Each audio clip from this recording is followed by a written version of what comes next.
கண் முன்னே கையை நீட்டி விரல்களை விரித்து கண்களை மூடி அமர்ந்திருக்கும் தந்தை சுபலனை கண்டான் சகுனி. இந்த கைகள் தானே என்னை வாரி அணைத்தவை, இந்த விரல்கள் தானே என் கண்ணீரை துடைத்தவை, இந்த கைகள் தானே எனக்கு வாழ்வீச கற்றுத்தந்தவை, இந்த விரல்களை என் கைகளாலே வெட்ட வேண்டிய நிலை வந்ததே. இடையில் இருந்த குருவாலை எடுத்து ஒவ்வொரு விரலாய் வெட்டினான் சகுனி.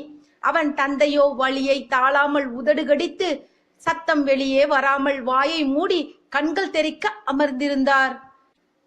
கண்களை திறந்தான் சுபலன்.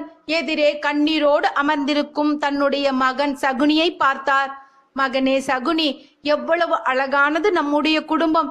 காந்தாரி என்ற ஒரு அழகான மகள், வீரத்திற்கு இலக்கணமான புதல்வர்கள், இளையவன் நீ.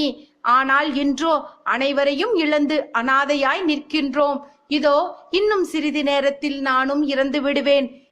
நீ